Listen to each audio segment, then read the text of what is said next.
যে ছেলেগুলা রাস্তায় নেমে আসছে, যারা মার খাইছে, এদেরকে আবার আজকে পুলিশ দেখলাম টেনে টেনে নিয়ে যাচ্ছে। যে মেয়রের নির্দেশনায় আজকে যদি এই রাস্তার এই ছেলে মেয়েরা রাস্তায় না নেমে আসতো, আজকে আপনি মেয়র হইতে পারতেন না। যদিও আপনি মেয়াদ উত্তীর্ণ অবৈধ মেয়র, আপনার হাসিনার সব নির্বাচনকে আপনি অবৈধ বলেন, কিন্তু আপনার নির্বাচনকে আবার আপনি বৈধ বলেন। মানে হাসিনার সবই খারাপ, শুধু আমার নির্বাচনটাই ভালো। এই ধরনের দ্বিচারিতা করে এই যে মেয়াদ উত্তীর্ণ মেয়র, এই মেয়র শিক্ষার্থীদের পিছনে এই পুলিশদেরকে লেলিয়ে দিয়েছে।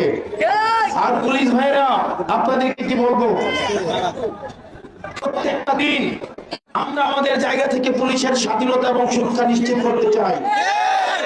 আপনারা আল্লাহর ওয়াস্তে আপনার সন্তানদের দিকে তাকায়া, ভবিষ্যতের বাংলাদেশের দিকে তাকায়া কোন দলের লাঠিয়াল বাহিনী হইয়েন না।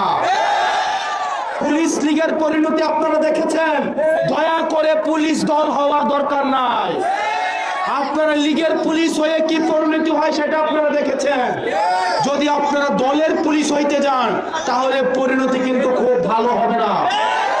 আপনারা বাংলাদেশের পুলিশ হয়ে উঠুন, বাংলাদেশের জনগণের পুলিশ হয়ে উঠুন, বাংলাদেশের জনগণ আপনাদের পক্ষে দাঁড়াবে।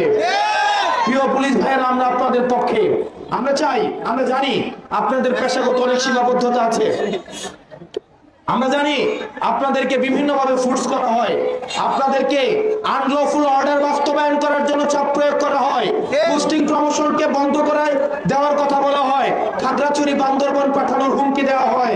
এই বিষয়গুলো আমরা জানি, কিন্তু আল্লাহর ওয়াস্তে এই দেশের দিকে তাকায়া, জাতির দিকে তাকায়া, এই স্কুল কলেজের বাচ্চাদের দিকে তাকায়া, স্কুল কলেজের ড্রেস পরা ভবিষ্যতের দিকে তাকায়া, আপনার সন্তানের দিকে তাকায়া আর কোন অন্যায্য অর্ডার আপনারা বাস্তবায়ন করবেন না।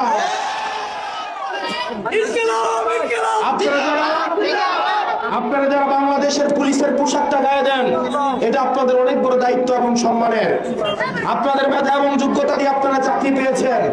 হারাম টাকা দিয়ে পরিবার আপনাদের চালানো লাগবে না, আল্লাহ রিজিকের কোন না কোন ফয়সালা অবশ্যই করবে।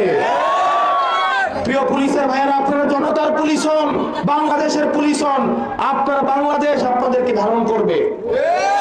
এই অবৈধ মেয়র, মেয়াদ উত্তীর্ণ মেয়র শিক্ষার্থীদের এই যে জুলাইয়ের গ্রাফিতিতে এত ভয় কিসের?